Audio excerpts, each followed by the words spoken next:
Friedman on the 32 Thoughts podcast on Friday morning revealed that the Sabres have been gauging the trade market for Bowen Byram. He's an upcoming RFA. The Sabres are kind of they don't know if they want to sign him long term. Byram doesn't know if he wants to sign him long term. So they're kind of, I'm not saying that he's going to get traded, but it kind of feels like a situation where both sides are uncertain if they really want to get a long term deal done here. Byram's a really interesting player to me because, we're Sabres fans. I like Byram, but I feel like he still has so much untapped potential. And I don't know if he'll ever hit that with the Sabres because they have Rasmus Dahlin, who's your clear-cut number one defenseman. And then you have Owen Power, who's developing, I think, really well. And when you have two guys like that, you'd love to have a guy like Bowen Byram, but he's made it clear he wants to be in a place where he can be a top-pair defenseman. And I don't think like you see with the Sabres when they're just going to their games and watching them a lot, when they've like like they need a score, they need something to happen, they put Power and Dahlin out there together. Like they don't really turn to Byram very often for situations like that. I think it'd be one thing if Byram, I know he wants to be number one defenseman, but it'd be one thing if it was like he was the 1B option, like Power is the Dahlin, whatever, and it's like, okay, you can be out there with Dahlin, or if Dahlin is off the ice and he needs a 30-second break, you go out there for the time being, but they throw Owen Power out there for everything, and Byram's kind of like the odd man out in that group. And I think things would change if he was right-handed, though. That's another curse, too, wrong. is Dahlin, Power, and Byram are all left-handed, and in a perfect world, you'd love to have all three of them on separate pairs with a good right-handed shot. But it's just not realistic with three guys that good. You're going to want at least two of them out there together at any given moment. But if he was right-handed, they would have already extended him. I promise you. I don't disagree with that. They lack right-handed defensemen. And desperately. Maybe they trade Byram and his rights for a right-handed defenseman. I don't know. I have to look at him. I think he still has good trade value because I think Byram's at a very interesting point in his career. I think he's like 24, 25 years old. Where he's kind of running out of time to, kind of find what kind of player he is. But I still think like he can either be a really great top pair defenseman or he can just kind of be a guy that just plays. He's like middle pair, bottom pair kind of guy. He feels like a guy where if he signs with Buffalo, let's say an 8x8, for example, just throwing shit at the wall, he's going to say like a 35-point defenseman and kind of, he'll play top pair minutes with Dahlin if need be, and they'll keep Owen Power on the second pair, but he won't get any meaningful special teams. Yeah, because he wasn't even getting much power play time. Only when Dahlin or Power were hurt or gassed, then he would go out there and run the power play. Yeah. At the end of the year, Lindy Ruff was just kind of experimenting, throwing him on the power play. Which is kind of wild that he wouldn't be out there. And if he goes to a team that needs a number one defenseman or like a contender that kind of lacks that number one defenseman puck mover, and he's out there even if it's the second power play unit, even if the second penalty kill unit, etc., he can thrive and be a 50 to 55 point guy and give you 40 assists. Yeah. Like he has such a high ceiling still, I think. I don't know if he'll ever be able to reach that in Buffalo. And part of that isn't due to Buffalo being a joke of a franchise. They are a joke of a franchise, they are, by the way. But it's also more just being buried. And I think Buffalo, they just don't have a need for a third guy. Byram's a luxury to have when you're a really great team, not when you're a fringe playoff team at best. I think Byram's mind would change if Buffalo was good. Oh, for sure. He would not. I don't think he'd care. I think the Sabres mindset would change too because you look at that roster, they have needs. Yeah. They need. I still think they're a little too easy to play against. They really need a right-handed shot defenseman to play with Owen Power. Dahlin, he's at a point where he's good enough where you can play him with anybody, and he's going to elevate everybody. Dahlin is like one of probably 5 defensemen in the league. You can put him out there with anybody, and he's going to make him better, his partner better. Not many other guys like that in the league. Owen Power, he can be that guy, but he needs some stability right now. He hasn't had a consistent partner in his career ever. I think his best right-handed defensive partner by play, not even shitting you, Jacob Bernard-Docker. Yeah, he's the best right-handed shot defenseman on the team, and that's no slight at Bernard-Docker. He's good, but he shouldn't be a guy to give you 19, 20 minutes a night. No. He's ideally like a third pair defenseman. If he's a Sabres third pair defenseman with, I don't know, oh my God, I think the only 2 right-handed shot defensemen are him and Sammy. I forgot about him. The pylon cone. Clifton too. Yeah, Connor Clifton. I can't believe I forget about Samuelson too. He's something needs to happen with him. But with Byram and everything, I think you just ship him out. I think you'll get a good return from him. I mean, it's going to be interesting to see what teams are interested in him. Because I mean, I don't even know. Because I'm trying to think of a team that would buy a defenseman like that right now. I have one for you. Yeah. If you're LA, do you go to Buffalo and you're like, what's the price on Byram? Buffalo's probably going to ask for a right-handed defenseman back, right? What if I think I know where you're going with this. Jordan Spence? Did you think I was going to say Brant Clark? I did. LA is not giving up Clark. They're not giving up Clark. I mean, if I'm Buffalo, I'd ask. Yeah, of course you want to start high. But I if LA's I even throw in a draft pick too. I did a mock trade. It wasn't for Brant Clark, but I did something along the lines of Bowen Byram and a third-round pick for Jordan Spence and Alex Turcotte, I think it was. Or maybe it was without the third. I don't know. Either way, Buffalo would get Spence and Turcotte, and you would get Byram in return. And maybe you could look at that and think that Buffalo's kind of getting fucked because Byram could be so good. And Turcotte hasn't had a great NHL career, but Turcotte has less than 80 games played in his career. I think Byram's getting traded for another defenseman.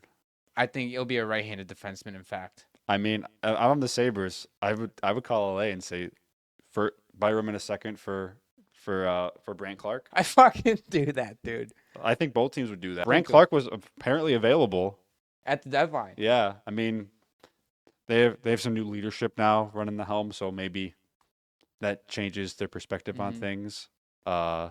But like with Doughty getting older, he's gonna be gone within the next couple. I think it would be idiotic to trade Brant Clark, but me too. I think I don't get it. I don't get why they would be even willing to hear calls on him right now. No, if there is one guy that I would offer up if I'm LA, it is Jordan Spence. But even then, I would really want to hold on to Spence and Clark unless you really think Byram's gonna be this all-world defenseman, top 15 in the league at his best. And otherwise, I don't think he'll ever be a number one defenseman. I think he could be like a serviceable top pair guy if you get him the right partner.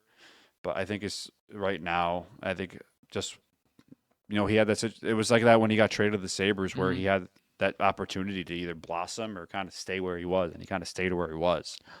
This is interesting to another team, Minnesota. I know they have Jared Spurgeon, but Minnesota could use a guy like Byram, and there's speculation that maybe they want to move off of Marco Rossi for the right price this offseason. I don't see the Sabres being interested in Rossi. They already have Jack Quinn. Yeah, the same player. I mean, two teammates together, the OHL. Yeah, that seems like a move that Kevin Adams would be like. He played with Quinn. Let's go get him. I mean, I think that'd be a kind of a dumb move. I don't think that would really move the needle much for the Sabres because they're in a situation right now where as Kevin Adams somehow still has a job. I think if they don't make the playoffs this year, I think they're not another clean sweep of front office. I don't know how an organization ever expects to win when you're cleaning house every 4 years. You bring in new coaching staff all the time, new general managers, new scouts, new everything. Like, there's no stability at all. Why would anybody worth a damn want to come work there? Why would anybody want to work there? Why would anybody want to play there? I mean, I guess playing is technically working, but, and you see these teams around the league that are consistently good. They have a down season, gone. They bring in another coach who has a resume of being good, and then they're good again. You look at a team like Boston, who they've been great with Jim Montgomery. They get off to a bad start. He's gone. I mean, that was a stupid move. That was very stupid. But Jim Montgomery's a good example. Like, he got hired like a week or two after he got fired from the Bruins by the Blues. Did the Sabres reach out to him and say, "Hey, would you be considered coming here?" And he's like, "No, I don't want to deal with your ownership group or your management group. I don't trust them to, give me the time to put my vision together." And in St. Louis, where they've had the same GM for years, stable ownership that doesn't really meddle in team decisions, why would any good coach want to go there? Because the Sabres have been hiring the young guns, the up and comers for years, and they haven't panned out. It hasn't worked, and now they're asking these guys with the track record to come, and they're like, "No, I'm not coming." Yeah, the Pagulas. That's why they even tried to get somebody to be a senior advisor to Kevin Adams, and they're like, "I don't want to babysit your fucking." They should have done that when they hired Kevin Adams or hired a senior general manager, a guy who's seen things before. Sabres fans have been saying that for a long time, is get someone in there who has experience. Tim Murray was a first-time GM. Jason Botterill was the first-time GM. And Kevin Adams, well, I don't even think it was you could at least say Murray and Botterill were qualified to be hired because they had a track record. Kevin Adams did not. Kevin Adams came from being a player to running a hockey camp, and then he took a. Well, he was an role in assistant the front coach for a few years for the Sabres. Yeah, you're right. Like, he's been in the organization for a long time, but I don't see how they just get you up to general manager. You have to work your way up, and I don't think you really worked his way up. Like, you see some guys, like, they take on some sort of, like, front office role or, like, an assistant general manager role. Yeah, and then they get management role. Like bringing the Blues back up. Armstrong has been the GM since the early 2010s for the Blues. I think, yeah. And they already have a place and plan for when his contract is up after the 26-27 season to bring the AGM to be the new GM. They announced that last summer. That's organizational stability. That is. And it baffles my mind because the Sabres have the same ownership group as the Bills. And you ask football or sports fans around the league, the Bills are like the definition of a well-run organization. And you look at the Sabres, and they're like the fucking New York Jets. Yeah, they are the New York Jets. Yeah. I used to say the Cleveland Browns, but I leave the Browns like fuck around and make the playoffs every once in a while. Yeah. The Jets are the only team that have a longer playoff drought than the Sabres. Yeah. Which is harder to do in the NFL. And it's only by a couple months. Yeah. It's sad. It really is sad. And it's turning us into, instead of watching Sabres hockey, we're like, let's go watch a different hockey game on that night because we'd rather watch hockey than watch the Sabres. I can't even cheer for any. I haven't ever cheered for my team in the playoffs since I was 8. No, right. Not 8. When I was 8th grade. Yeah. Like, I just watch the playoffs because I like watching hockey. I have no dog in the fight. I haven't had a dog in the fight in my whole adult life. We turn on playoff hockey, and it's like, that would be nice to experience one day. Yeah, see all the fans, like, and they have like the parties and everything. It's like, that'd be fun to go to. Every time ESPN or TNT pans into like the parties and the squares and everything, it's like, man, that should be in Buffalo, but it's not because their owners are fucking idiots. Mm-hmm. And I wish I could go in more on them, and I could go on a 20-minute rant about why they should sell the team. Thank you for watching the entire video. If you guys would like more exclusive content, make sure to follow us over on Instagram, X, and TikTok. Also, check out our new episodes, which drop every single Sunday and Thursday at 7 p.m. Eastern. Available to stream on all platforms.